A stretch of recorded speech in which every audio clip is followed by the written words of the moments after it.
Olá pessoal, pela filosofia nossa de cada dia em mais um momento de reflexão, vocês podem perceber aqui pela minha face como eu estou feliz, é exatamente por ter essa oportunidade de estar conversando com vocês, de estar apresentando para vocês algumas das ideias mais básicas que para mim como professor, pesquisador de filosofia dinamizam não só o âmbito das ciências humanas e sociais, mas também a nossa realidade cotidiana. Nós estamos no nosso canal Pela Filosofia Nossa de Cada Dia em mais uma lição sobre ética. Nós já tivemos, na verdade, 5, se vocês conseguiram, se vocês estão acompanhando os vídeos que estão sendo disponibilizados no canal. A primeira das lições foi a correlação de socialização, subjetivação. A segunda lição foi a questão da abertura, indeterminação, definição humanas. A terceira lição foi a questão da consciência ou da autoconsciência. A quarta lição foi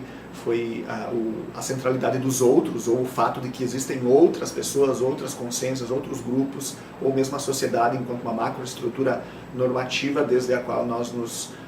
subjetivamos, dentro da qual nós nos relacionamos e de fato a partir da qual a questão ética, as questões éticas efetivamente emergem. E a quinta lição finalmente foi a correlação umbilical entre liberdade e igualdade. A nossa sexta lição diz respeito à questão do compromisso moral, porque de fato é um dos eixos centrais quando nós falamos de ética, quando nós falamos de política, quando nós falamos de direito, quando nós falamos de normatividade social, quando nós falamos finalmente de sociedade, de instituições sociais, diz respeito exatamente a esse compromisso que há, digamos, em nível coletivo, que se espraia das instituições para os diferentes sujeitos sociais e que demarca de fato essa correlação entre subjetividade e sociabilidade, ou, de modo mais específico, a relação, as múltiplas relações entre os sujeitos sociais, uns para com os outros, deles para com as tradições herdadas e, finalmente, as instituições, como eu dizia para vocês. Aliás, lembrando que a questão da reflexão em torno a valores e em torno à própria perspectiva pessoal se coloca sempre como muito fundamental. Inclusive, eu vou, agora que me veio essa ideia aqui enquanto apresentava para vocês, vou colocar como uma das nossas próximas lições exatamente a questão da reflexão em torno aos outros, à sociedade e a si mesmo, como uma das bases fundamentais de reconstrução, de correção e inclusive de superação de problemas, de patologias, seja ao nível individual, seja ao nível social. Como eu dizia, a reflexão sobre estas questões é sempre muito importante, é sempre muito fundamental para que nós possamos reflexivizar as nossas práticas e então, na medida em que conseguimos compreendê-las, reconstruí-las, de fato transformá-las, elevá-las a um nível normativo, a um aprendizado moral superiores daqueles, relativamente àqueles que nós já temos, ok? Então, o compromisso moral é a nossa sexta lição sobre ética. E o compromisso moral, lembrem, ele é caudatário primeiramente do fato de que nós estamos inseridos em uma sociedade, em um contexto de tradições, de práticas, de princípios amplos, que nós chamamos de sociedade, e que é dinamizado a partir das suas instituições, e de que nós nos encontramos em inter-relação com outras subjetividades, com outros sujeitos morais. Portanto, na medida em que nós estamos inseridos em uma sociedade e em relação com outras subjetividades, com outros sujeitos morais, nós automaticamente ou diretamente temos exatamente deveres e direitos, compromissos recíprocos. Ademais, lembrem, nós somos marcados enquanto seres humanos por uma perspectiva de abertura, indeterminação e indefinição, ou seja, nós não nascemos prontos, nós não nascemos formados ou deformados, a biologia não nos define, como eu dizia para vocês em lição anterior. A segunda lição anterior, na verdade, a segunda lição de ética que nós já tivemos. Então, na medida em que nós temos essa condição social, a nossa gênese e a nossa formação são sociais, mais uma vez emerge a questão dos deveres, das responsabilidades, dos direitos, dos compromissos recíprocos. Além disso, tem a questão dos outros, como eu já chamei a atenção para vocês, eles não são simplesmente objetos inertes, não são simplesmente instrumentos que nós podemos lançar mão, são pessoas totalmente diferentes, com uma alteridade irredutível e, da mesma forma, detentoras de direitos, compromissos e obrigações, tal qual é o nosso caso. Não só não nascemos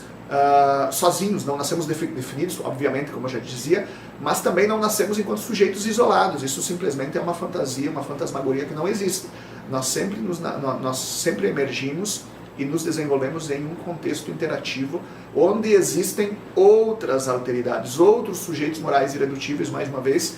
e que por isso mesmo exigem a questão do respeito, a questão do compromisso moral. E finalmente,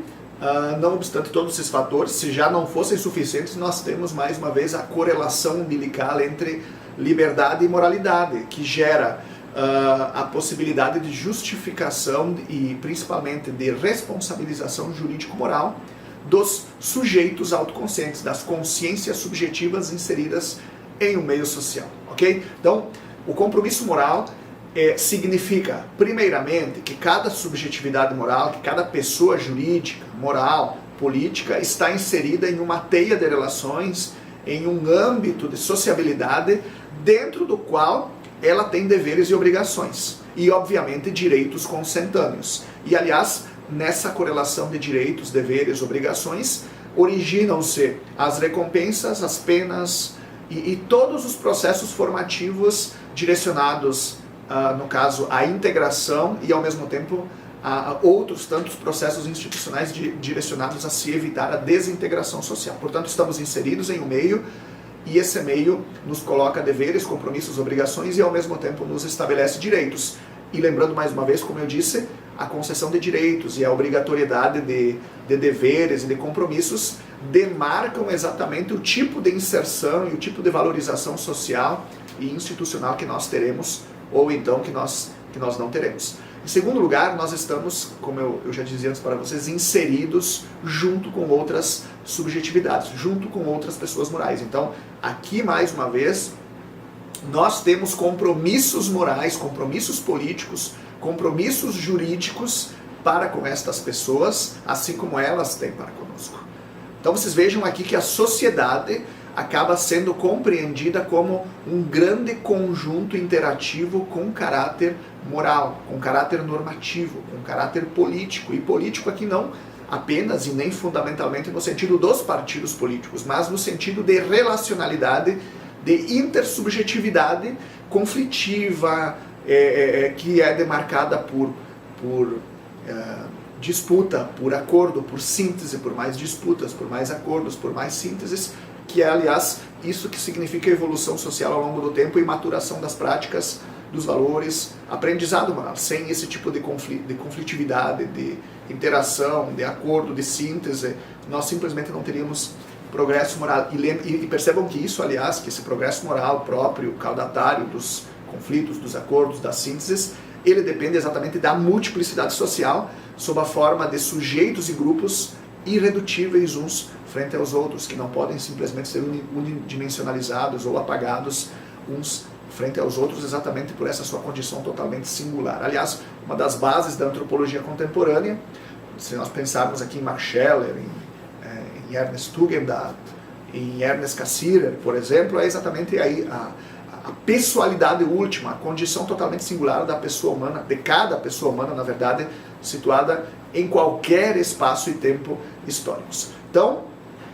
o compromisso moral, ele é caudatário exatamente do fato de que nós, enquanto pessoas morais com uma autoconsciência própria, com uma identidade singular, essas pessoas estão inseridas em um meio social que nós chamamos de normativa. A sociedade é um grande campo interrelacional, intersubjetivo com caráter normativo. Normativo no sentido de que estabelece perspectivas de ser e estar no mundo, estabelece compromissos recíprocos, deveres, direitos, relações específicas, caudatárias ou determinantes dos sujeitos e dos grupos que efetivamente se encontram num dado contexto. Na medida em que a sociedade é um grande complexo normativo com caráter intersubjetivo, seja no âmbito das instituições e das tradições nas quais nós emergimos, seja no que diz respeito aos valores propugnados nas relações entre os sujeitos uns para com os outros e mesmo frente às instituições, aparece aqui exatamente essa ligação umbilical que nós temos uns com os outros, essa condição ontogenética de dependência, de relacionalidade que nós temos uns para com os outros e frente às instituições, por óbvio, como bases dinamizadoras, mas também como árbitros dessa sociabilidade entre pessoas, grupos com uma identidade própria e irredutível. Nesse contexto amplo, portanto, surge essa relação, essa ligação umbilical que nos faz dependentes uns dos outros, que nos faz sermos demarcados por reconhecimento, reciprocidade uns com os outros, e nesse sentido, então, que nos coloca compromissos recíprocos, que se nós violamos, simplesmente geram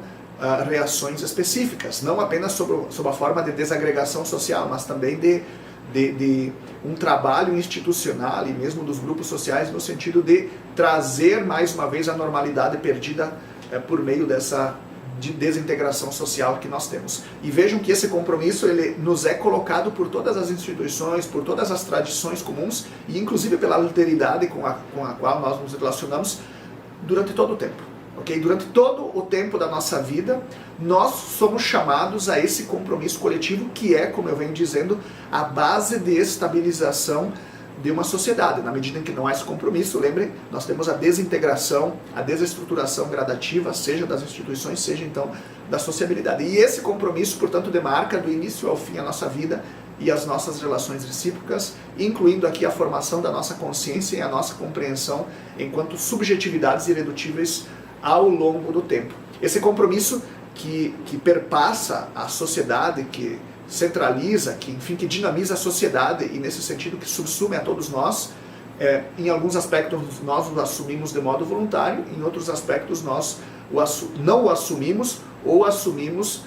sob a forma de coerção. Mas vocês vejam que esse é o núcleo da sociedade, um processo formativo e integrativo amplo à base de compromissos morais recíprocos e, em última instância, a própria sociedade como esse grande compromisso recíproco que vai retribuir a nossa inserção, digamos assim, positiva no âmbito social, respeitante às leis, aos demais,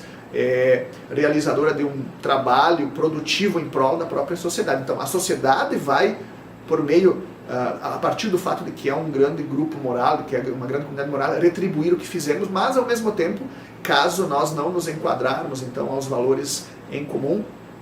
vai punir, vai tentar corrigir essa desintegração que nós causamos, seja no nosso contexto micro, seja às vezes de modo mais amplo. De todo modo, isso só é possível, ou seja, essa ideia de uma sociabilidade ampla, regulada, equilibrada, estabilizada, ou então todos os mecanismos institucionais e sociais e mesmo morais de tentativa de corrigir os déficits desintegradores, os sujeitos desintegradores, tudo isso é caudatário dessa grande ideia de que a sociedade é uma comunidade moral, possui uma conjuntura normativa ampla, desde a qual a socialização e a subjetivação são regradas e, de modo específico, desde a qual as subjetividades se constroem nas suas relações com outras subjetividades, ok? Mais uma lição de ética concluída, até a próxima.